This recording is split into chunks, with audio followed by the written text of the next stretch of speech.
in our headlines on this Tuesday, September 16th, here in South Korea. Speaking at a weekly cabinet meeting today in the administrative city of Sejong, President Lee Jae-myung highlights the importance of balanced regional growth to ensure sustainable national development.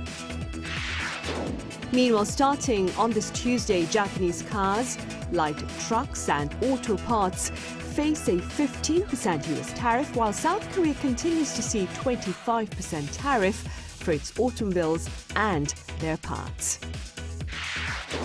And stock markets here in South Korea and over in the US, as well as in neighboring Japan, have been rallying to record highs in recent days in much anticipation of a rate cut by the US Federal Reserve this week. We start with a fresh pledge to promote balanced regional growth by President Lee Jae-myung, which he added is no longer an option but an obligation for sustainable development. Our top office correspondent Yoon Jung-min starts us off.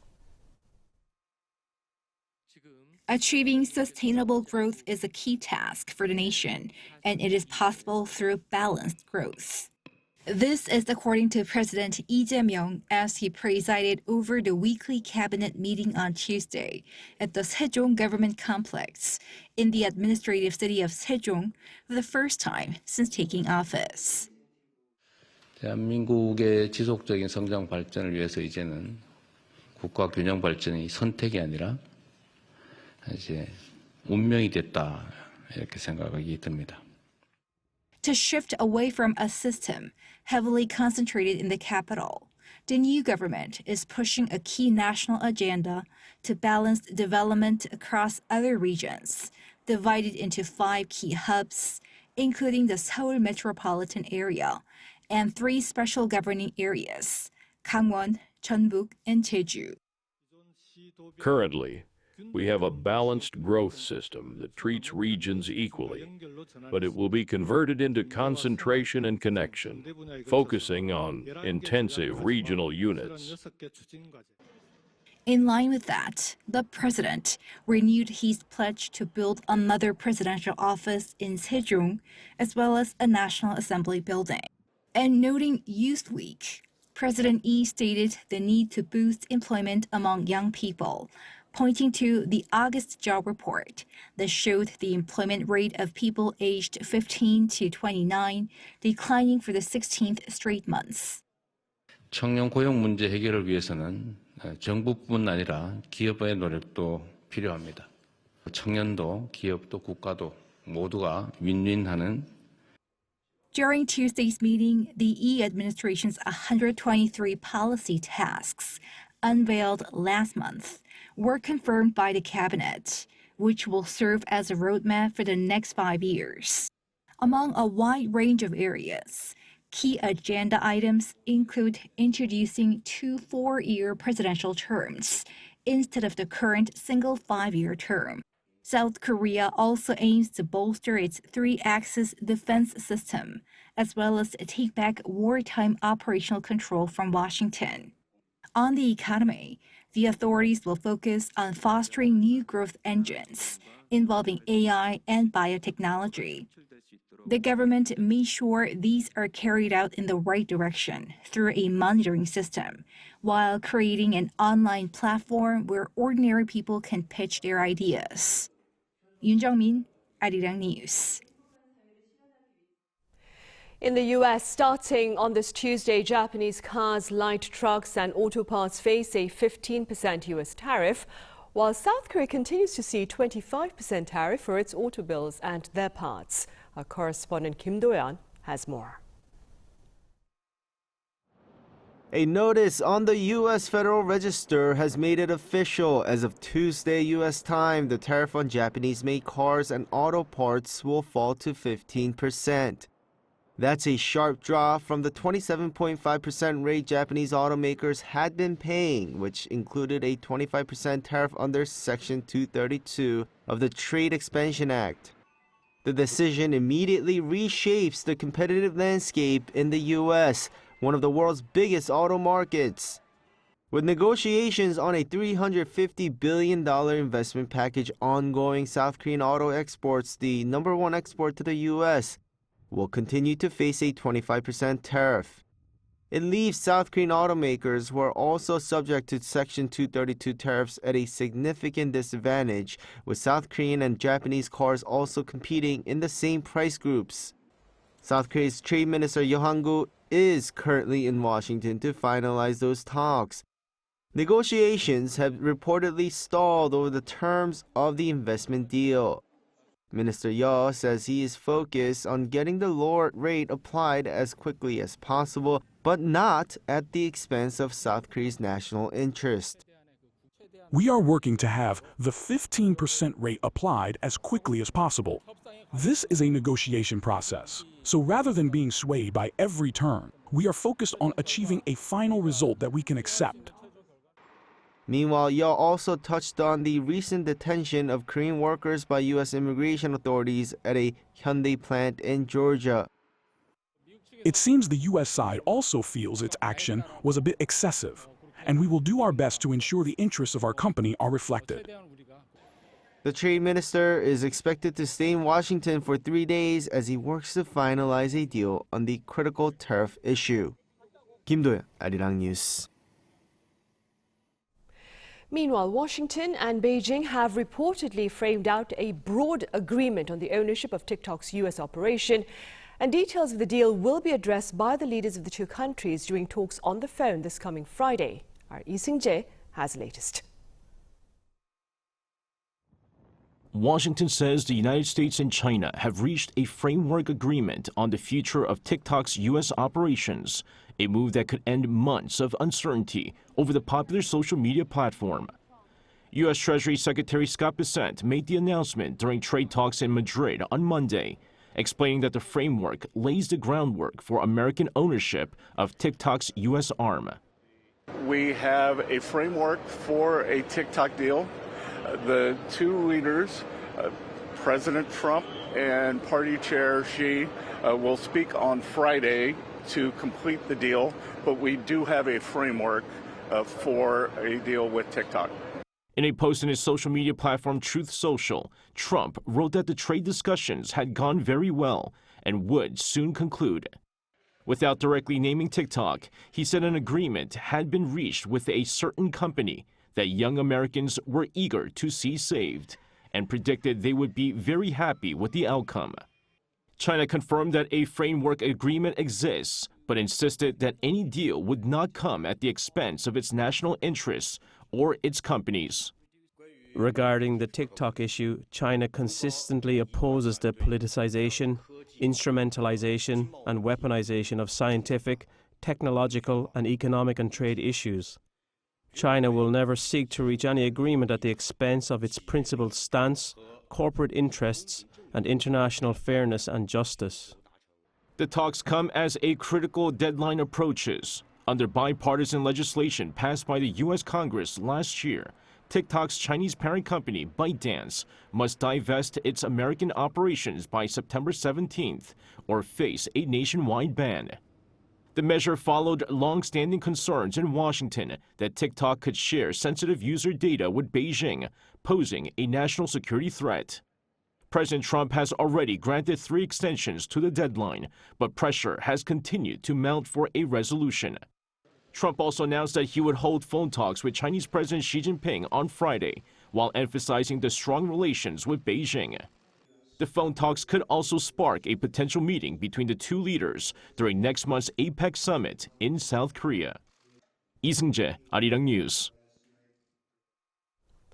Stock markets in major economies, including here in South Korea, continue their rally amid much anticipation of a rate cut by the U.S. Federal Reserve this week. Our correspondent Park Jun-an has more. On Monday and Tuesday, stock markets in South Korea, the U.S., and Japan broke their all-time record highs just days before the U.S. Federal Reserve's interest rate decision. South Korea's benchmark Kospi climbed to 3,450 points during Tuesday's session, marking its 11th consecutive day of gains and setting a new all-time high for the 5th trading day in a row. In the U.S. on Monday, both the S&P 500 and the Nasdaq set new intraday and closing record highs. The S&P 500 index rose around 0.5% to break 6,615 points at the end of the session. On the same day, the Nasdaq 100 Composite Index surged around 1% to just below 22,350 points at the market's close. Strong performances in the technology and communication services sectors backed the market's rally. In Japan, the Nikkei 225 index broke the 45,000 barrier for the first time on Tuesday, reaching 45,055 points shortly after the market opened. The stock hike was attributed to positive outcomes from U.S. market gains ahead of the anticipated Fed rate cut and progress in U.S.-China trade negotiations. According to the CME Fed Watch tool, which tracks federal funds futures to assess market expectations for Federal Reserve policy shifts, there is a 95% chance of a 25 basis points rate cut at the upcoming FOMC meeting. The tool also indicated a 5% probability of a larger 50 basis points cut. Although a rate cut is widely anticipated, an economics professor noted that stock prices are already high even if the Fed decides to cut the rates. With expectations of more liquidity and an economic rebound, markets are pricing in a rate cut. Stocks rose, but having already climbed, they could drop after the announcement. As global markets continue to rally, the Reserve's next move and its narrative could either solidify these gains or bring new uncertainties to the markets. Park Junan, Arirang News. The price of gold has seen its sharpest surge since 1979. Now, this is according to the Wall Street Journal back on Monday that pointed out gold had not seen such a rally since the 1970s when inflation soared in response to oil supply disruptions worldwide amid fierce fighting in the Middle East. The price of gold jumped almost 40% this year, outpacing gains seen during the COVID-19 market crash, as well as the 2007 to 2009 financial crisis. The newspaper claimed investors were flocking to gold as a hedge against economic uncertainty and inflation concerns linked to the Trump administration's tariff campaign. Meanwhile, South Korea's broad money supply rose for the fourth month in a row in July, driven by a rise in stock fund inflows. According to recent data from the Bank of Korea, the country's M2 stood at over $3.1 trillion in July, up 0.8% on month. Bank officials are linking this latest finding to increased deposits and strong inflows into stock funds.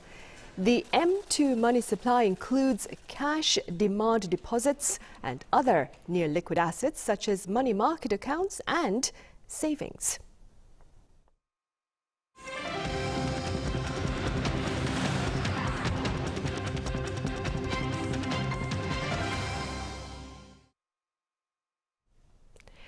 Lawmakers across the aisle clashed on this Tuesday amid the Parliament's second interpellation session. The Q&A today centered on foreign affairs and security and was attended by Prime Minister Kim Min-seok as well as Foreign Minister Cho Hyun, among others. While the ruling Democratic Party highlighted the Lee administration's management of diplomatic and defense matters, the main opposition People Power Party fired back with the recent detention of South Korean engineers and technicians from the Hyundai plant in Georgia and Seoul's trade framework with Washington that has yet to be finalized. Over in the Middle East, Israel has launched an intense ground offensive into Gaza City, vowing to eradicate the Palestinian militant group Hamas. Our Park Hyo-bin reports. Israeli forces launched a ground assault on Gaza City Monday evening local time, aiming to seize the Hamas stronghold. Al Jazeera reports that at least 8 people were killed and more than 50 were wounded by early Tuesday. Israel's defense minister said Gaza is burning in a post on X after heavy overnight strikes on the city. Speaking to reporters on Tuesday, U.S. Secretary of State Marco Rubio also suggested the operation was already underway. The Israelis have begun to take operations there, so we think we have a very short window of time in which a deal could happen. While Israeli tanks pushed toward Gaza City, U.S. President Donald Trump warned Hamas on Truth Social to release Israeli hostages still held in Gaza, calling such an act a human atrocity. Israeli Prime Minister Benjamin Netanyahu thanked Trump for what he called his unflinching support for Israel's fight against Hamas and efforts to free all captives. The ground push began just hours after Rubio met Netanyahu in Jerusalem. On Monday, both said the only way to end the conflict is to eliminate Hamas and free the remaining 48 hostages, about 20 of them believed alive, rejecting calls for an interim ceasefire. We sent a message to the terrorists. You can run, but you can't hide, and we'll get you.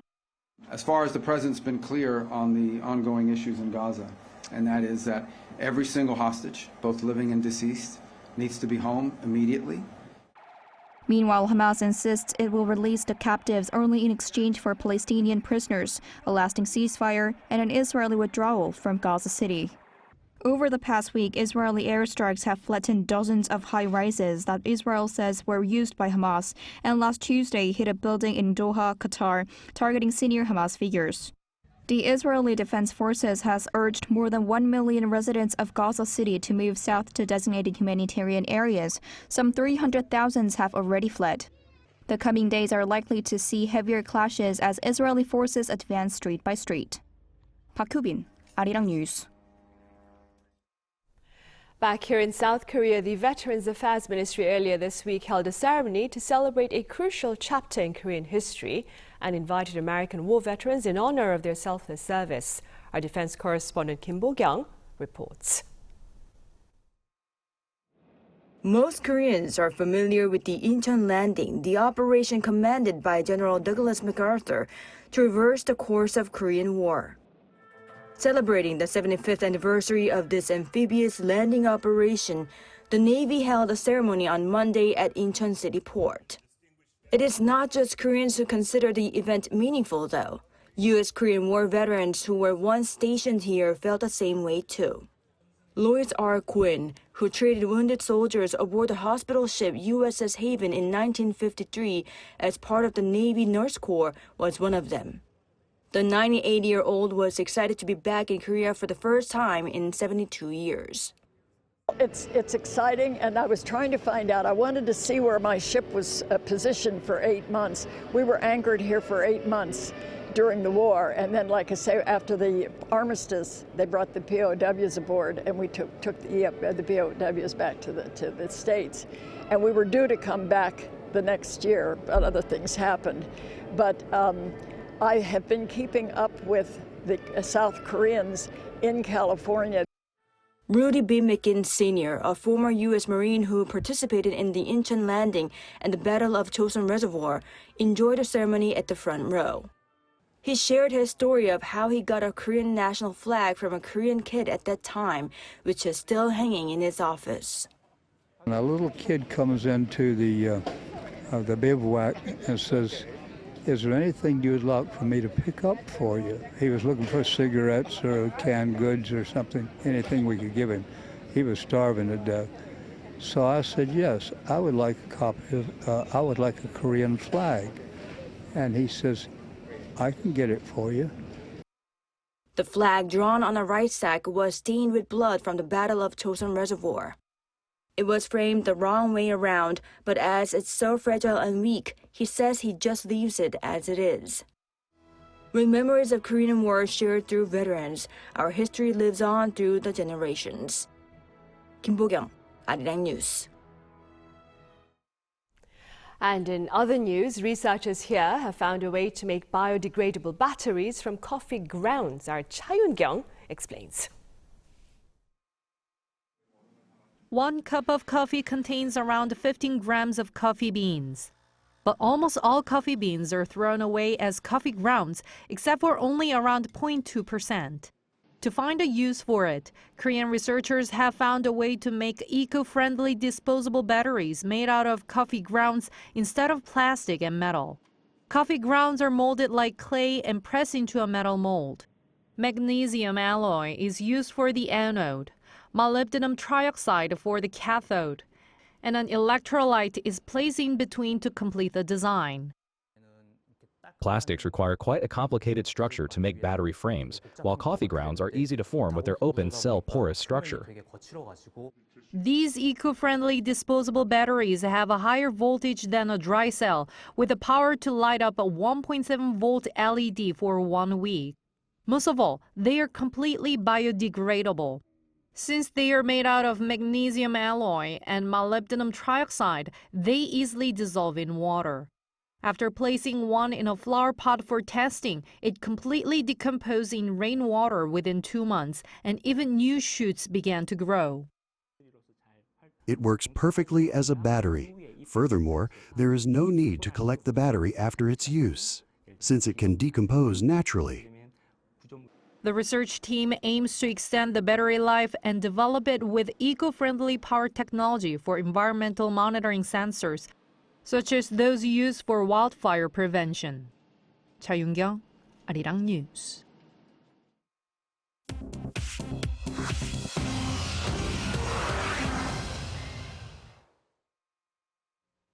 This is The World Now, bringing you the latest stories from around the globe. In the United States, President Donald Trump said on Monday that a second U.S. military strike on a Venezuelan drug cartel vessel killed 3 people. The strike took place earlier on the same day in international waters on Trump's orders and targeted what he called narco-terrorists, transporting illegal drugs towards the U.S. The president described the target as a vessel linked to Venezuelan drug cartels carrying cocaine and fentanyl. U.S. officials released a video showing the vessel exploding and burning.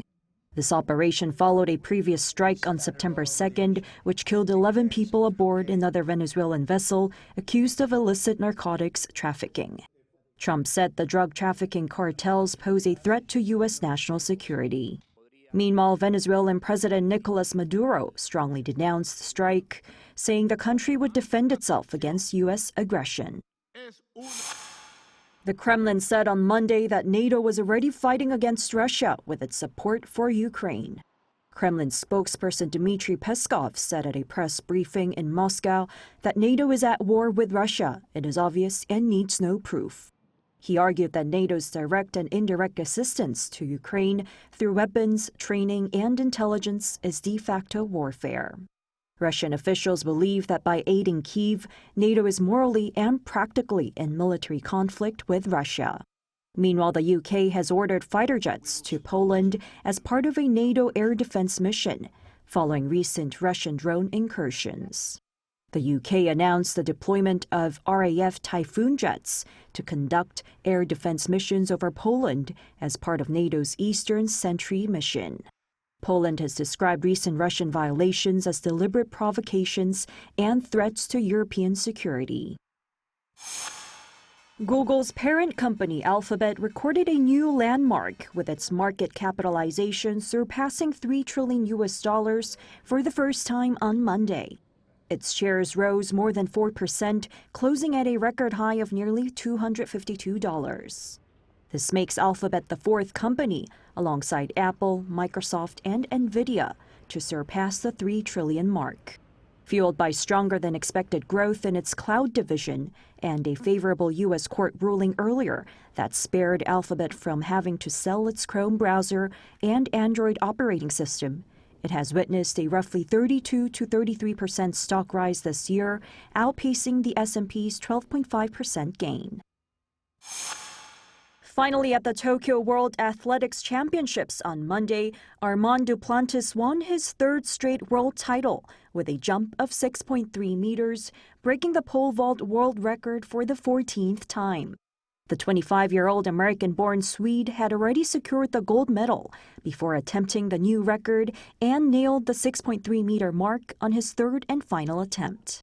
The new record is a centimeter higher than his previous record height of 6.29 meters, which he achieved in Budapest last month. Duplantis told reporters after winning the gold that this is like very much extra special because this is our most important competition of the year. Choi Ji-hee, Arirang News.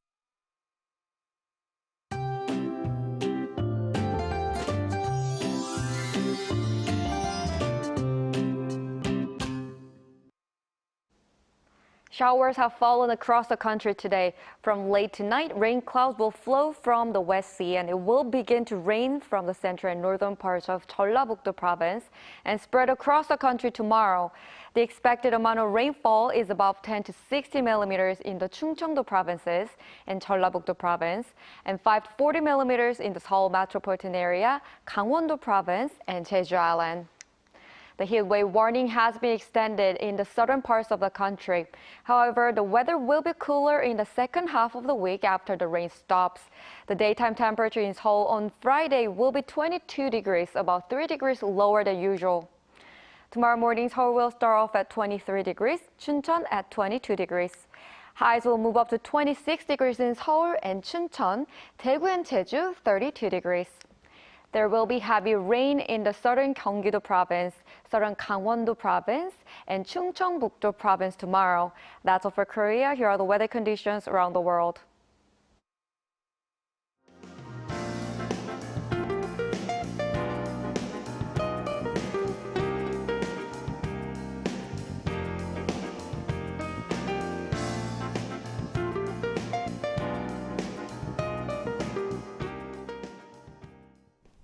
Those are the headlines at this hour here in South Korea. Coming up next is our daily panel session. Do stay with us.